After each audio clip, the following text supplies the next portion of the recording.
मेरी सबसे खूबसूरत मेमोरी हिम्मत जी बचपन की ये थी कि मैं गर्मी की छुट्टियों में जब अपने नाना नानी के पास जाती थी, जो कि प्रयागराज में ही रहते थे उस समय, तो वो मुझे गंगा नहाने ले जाते थे। अच्छा। हाँ, और हम वापस आते थे जलेबी कचौड़ी खाते हुए। घाटों पे छोटी छोटी दुकानें होती थी, तो हमें जलेबी कचौड़ी खाते हुए हम वापस आते थे। मेरी सबसे फेवरेट मेमोरी है मेरे बचपन की। तो जब मेरा बेटा हुआ और मैं कानपुर में थी, तो मैंने सोचा कि ये मेमोरी मैं अपने बेटे को भी देना चाहती हूँ। तो मैं उसको लेके गई गंगा घाट कि आज मैं तुमको गंगा नहलाऊंगी and it's going to be fun. हमने तौलिया पैक करी, कपड़े पैक किए, कुछ सैंड टूल्स पैक किए कि थोड़ा इंटरेस्टिंग रहेगा। लेकिन जब मैं गंगा घाट गई तो मैंने रियलाइज़ किया कि ये घाट तो बहुत ही ज़्यादा गंदा है, पानी भी बहुत ज़्यादा गंदा है।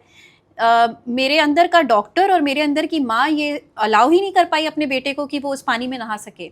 ओके। तब मैंने रियलाइज़ किया कि इस 30 साल के अंतराल में मेरे बचपन से लेके मेरे बेटे के बचपन तक हम बहुत दूर चले गए हैं, फिजिकली नहीं मेंटली बहुत दूर चले गए हैं अपने घाटों से या अपने नेचर से, कि हमें परवाह ही नहीं है कि हमारी नदियाँ किस हालत में हैं। अच्छा, वो जो आपने कहा था कि जो 30 साल का जो गैप आया है, पहले में और अब में कितना फ़र्क आ चुका है? बहुत फ़र्क है, मतलब मैं क्या बताऊँ, सैंड काली थी, पानी का रंग अजीब सा था। जो मेरी मेमोरी थी गंगा घाट की, वो तो बिल्कुल एलिमिनेट सी हो गई थी। पानी बहुत हुआ करता था उस समय, अब तो गर्मी में सब सूख जाता है।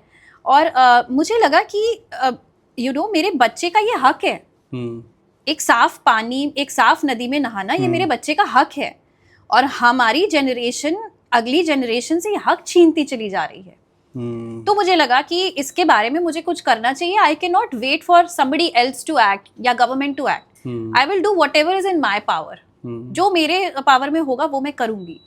तो मैं क्योंकि कंटेंट क्रिएटर थी, 2-3 साल से एक्टिव थी इंस्टाग्राम पे, और तो मैंने अपने फॉलोअर्स से किस चीज में एक्टिव थे? पहले क्या करते थे? पहले मैं पेरेंट कंटेंट शेयर करती थी कि आज मेरा बच्चा 1 महीने का हुआ, वो आज खा क्या रहा है, बच्चे के प्रोडक्ट्स क्या यूज होते हैं, जो बेसिकली एक पेरेंट ब्लॉगर शेयर करता है।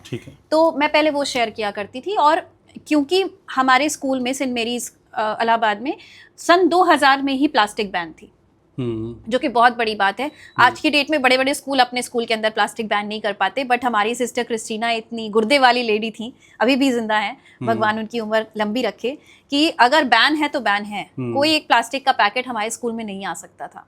और वो इसलिए हुआ था क्योंकि पेपर में एक न्यूज़ निकली थी कि गाय के पेट से 60 किलो प्लास्टिक निकला है सर्जरी करते समय। तो हम लोगों को बताया गया, जागरूक किया गया कि सिंगल यूज प्लास्टिक क्यों खराब है। ये अब भी आता, अब भी न्यूज़पेपर्स में बहुत आता है। आप सोचिए कि 2000 से लेके 2025 आ गया, लेकिन हमारी गौ माता की हालत अभी भी वैसी की वैसी है। गौ माता वो ठीक है, गौशाला में जाते हैं, चारा डालते हैं। मैं भी रूटीन में ये चीज़ें करता हूँ।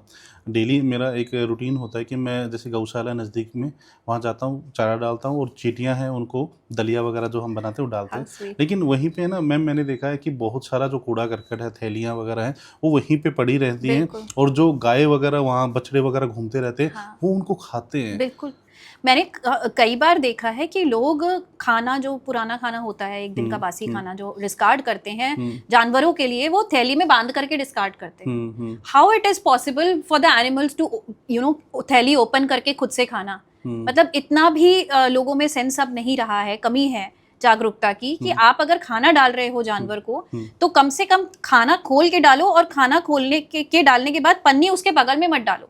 यही होता है, या तो पन्नी बगल में डाल दी जाती है, या कई बार इधर-उधर फेंक दी जाती है, इधर-उधर फेंक दी जाती है, या पन्नी ही खोल दी जाती है कि खाओ इसमें से। तो ऑब्वियसली उनके अंदर पेट में जाएगा। और अभी जैसे कि हम लोग अभी पॉडकास्ट से पहले डिस्कशन कर रहे थे कि बिकॉज डेयरी इंडस्ट्री में ये कल्चर हो गया है कि मेल काफ अगर हो जाएगा तो उसकी केयर कोई नहीं करना चाहता है, उसके खाने पीने का कोई ध्यान नहीं रखना चाहता है, खर्चा नहीं करना चाहता है, तो मेल काफ को हमेशा छोड़ दिया जाता है कि वो जहां से जो खाते हुए आ जाए वो उसमें पल जाए। तो ये भी प्रॉब्लम है कि वो बेचारे फिर कूड़े से खाना ढूंढते हैं। ये बहुत ही बड़ा दुर्भाग्य है हमारे देश में कि गौ माता की सिंगल यूज प्लास्टिक की वजह से इतनी दुर्गति हो रही है गौवंश की। शुरुआत कैसे हुई, मतलब जो है, और शुरुआत में क्या क्या चैलेंजेस आए? क्योंकि आप तो अकेले थे, आपके दिमाग में ठीक है, ये आपने अपने बच्चे को दिखाया, आइडिया आ गया कि मुझे जो आज की सिचुएशन है इस पे काम करना है, इसको बदलना है। तो शुरुआत करना बहुत मुश्किल होता है। मतलब कैसे की शुरुआत आपकी, और क्या जो फैमिली है, क्या उन्होंने सपोर्ट किया आपको फिर? हाँ, मैं तो बहुत ही सौभाग्यशाली हूँ कि मुझे बहुत ही अच्छी फैमिली में मेरी शादी हुई है। और मेरे हस्बैंड को मुझे कभी कुछ पूछने की ज़रूरत नहीं पड़ती, बताने की ज़रूरत होती है बस। तो मैंने डिसाइड जब किया था कि मुझे करना है, तो मैंने ना उनसे डिस्कस किया था और ना ही उनसे पूछा था, मैंने उन्हें बताया था कि मैं ये करने जा रही हूँ। उन्होंने नहीं पूछा कैसे करोगे? नहीं, मैंने कहा ठीक है कर लो। और क्योंकि मैं थोड़ा सा इंडिपेंडेंट विचारों की हूँ, तो मैं ये एक्सपेक्ट भी नहीं कर रही थी कि वो मेरी किसी चीज़ में हेल्प करेंगे। हालांकि मैं आपको यहाँ पे बताऊंगी कि काफ़ी महीनों तक सुबह 6 बजे उठ करके संडे को, जिनको देर से उठना पसंद है, वो मेरे साथ उठ करके ड्राइव करके मुझे घाट तक ले जाते थे, क्योंकि उस समय मुझे ड्राइविंग नहीं आती थी। अच्छा। और वो गाड़ी में सो जाते थे, मैं उन्हें फोर्स नहीं करती थी कि आप कुछ करो, वो गाड़ी में सो जाते थे बेचारे और वेट करते थे कि मेरा काम जब खत्म होगा तो मुझे वापस घर लेके जाएंगे। और आई थिंक उसी चीज़ की वजह से, उसी गिल्ट की वजह से मैंने ड्राइविंग सीखी कि मैं फालतू में अपने हस्बैंड को उठा लेती हूँ। तो मैंने डिसाइड किया। चैलेंजेस तो बेसिक चैलेंजेस ये आए थे जब हमने एक बार स्टार्ट कर लिया था, तो वॉलंटियर्स को कैसे वापस लाएं घाट पे, क्योंकि कोविड सेकेंड वेव के बाद जो रिवाइवल हुआ वो थोड़ा मुश्किल था मेरे लिए, क्योंकि 4-5 वॉलंटियर्स ही आते थे उस टाइम पे। ठीक है। फिर उसके बाद मैंने, क्योंकि उस समय मेरी एक स्पिरिचुअल जर्नी भी स्टार्ट हो चुकी थी, मैं स्पिरिचुअलिटी में जा चुकी थी, तो मुझे ऐसा लगता है कि गंगा मैया ने भी बहुत हेल्प की, यूनिवर्स ने बहुत हेल्प की। मैंने एक पॉइंट पे अपने आप को ये समझा लिया था, एक गांठ बांध ली थी कि देखो कोई नहीं जाएगा तो तुम अकेले जा करके साफ करके आना, 1 घंटा तुमको तो देना ही देना है। मेंटली मैंने ये डिसाइड कर लिया था। और मैं पोस्ट भी करूंगी कि हाँ, मेरी ड्राइव कोई खोटी नहीं जाएगी, खाली नहीं जाएगी। हर संडे सुबह 7 से 8 सफाई होगी, चाहे कोई आए चाहे कोई ना आए। तो 4-5 लोग आते रहे धीरे धीरे। उसमें से कुछ वॉलंटियर्स ऐसे थे जो रेगुलर आते थे। अब मैं उनका नाम लेना चाहूंगी, क्योंकि यहाँ मैं बैठी हूँ, लेकिन मेरे पीछे जो सपोर्ट है, मेरी पीठ सीधी कर रहे हैं, वो बहुत सारे वॉलंटियर्स हैं। मैं यहाँ पे उन्हीं के कंधों पे बैठ करके आई हूँ एक तरह से।